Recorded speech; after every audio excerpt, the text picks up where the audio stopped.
दोस्तों, क्या आपको पता है कि एक एवरेज साइज एयरक्राफ्ट को बनाने के लिए 3.5 करोड़ रुपयों से लेकर करीब 5.5 करोड़ रुपयों के बीच में खर्चा आता है।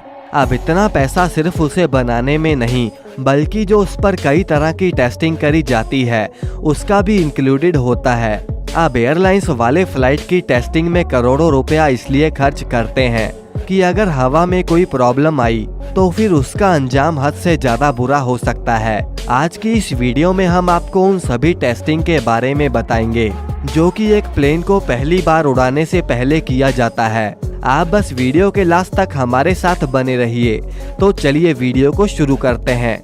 दोस्तों, आपको पता होगा कि जब भी प्लेन हवा में होता है तो उस पर अलग अलग मौसम का दबाव पड़ता है, जैसे कि कभी बारिश, कभी बर्फ और कभी तो बहुत ज्यादा गर्मी में से प्लेन को निकालना पड़ता है।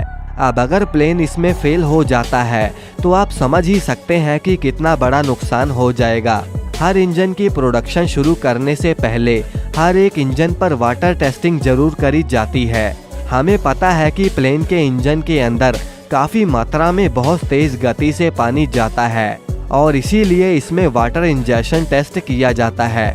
इस टेस्ट में 800 गैलन पानी पर मिनट के हिसाब से प्लेन के इंजन में डाला जाता है और ये टेस्ट इसे देखने के लिए होता है कि ये प्लेन क्या भारी बारिश और तेज तूफान का सामना कर भी पाएगा या नहीं।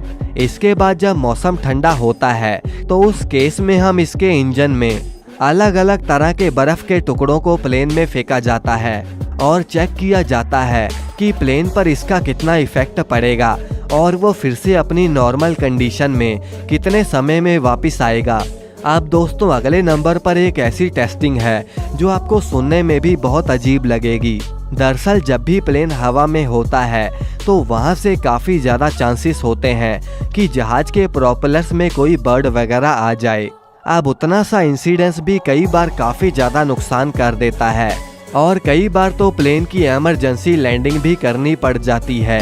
दरअसल इससे बचने के लिए और इस कंडीशन को टेस्ट करने के लिए इंजन के मैन्युफैक्चरर्स प्लेन के इंजन में मरे हुए बर्ड्स को फेंकते हैं ताकि वो देख सकें कि प्लेन हवा में बर्ड स्ट्राइक को झेल पाएगा भी या नहीं।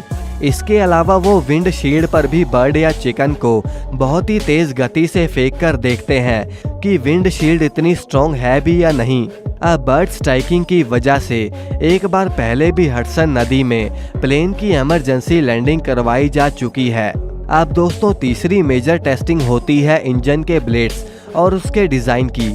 इंजन के ब्लेड ही वो पार्ट हैं जो कि 3000 रेवोल्यूशन पर मिनट के हिसाब से घूमकर प्लेन को हवा में उड़ाते हैं और इससे इन ब्लेड्स की वैल्यू और भी ज़्यादा बढ़ जाती है। अब क्या होगा जब कहीं हवा में ही प्लेन के ब्लेड्स ही बाहर आ जाएं? दरअसल अगर ब्लेड्स प्लेन से बाहर आए तो वो ना तो सिर्फ बर्ड स्ट्राइकिंग से भी ज़्यादा डैमेज करेगा, बल्कि फ्लाइट के अंदर बैठे पैसेंजर्स भी उससे इंजर्ड हो सकते हैं। अब इस वजह से हर ब्लेड की अच्छे से चेकिंग होती है कि वो पूरे तरीके से अटैच है भी या नहीं।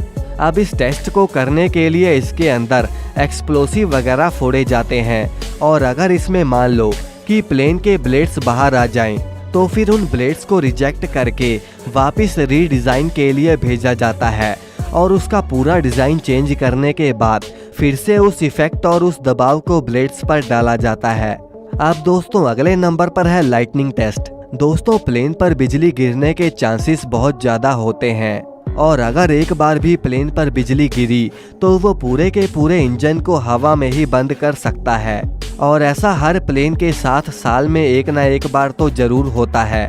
अब ऐसे में ये बहुत ज़रूरी हो जाता है कि प्लेन के ऊपर लाइटनिंग स्ट्राइक का कोई असर ना हो। इससे बचने के लिए मैन्युफैक्चरर्स कार्बन फाइबर के फ्रेम का इस्तेमाल करते हैं, जिसमें अगर गलती से भी प्लेन पर बिजली गिरी तो वो उसका इफेक्ट लगभग ना के बराबर ही कर देता है और इस वजह से प्लेन के ऊपर पहली बार टेक ऑफ से पहले टेस्टिंग फेस में हाई वोल्टेज करंट गिराया जाता है और चेक किया जाता है कि कहीं प्लेन पर कोई इसका मेजर इफेक्ट ना पड़े। अब दोस्तों, इन सभी टेस्टिंग में पास होने के बाद ही फेडरल एविएशन एडमिनिस्ट्रेशन इसे पास करती है और तब जाकर जहाज़ों की प्रोडक्शन शुरू करी जाती है। दोस्तों, अगर आपको ये वीडियो पसंद आई तो इसे लाइक करके चैनल को सब्सक्राइब करना ना भूलें।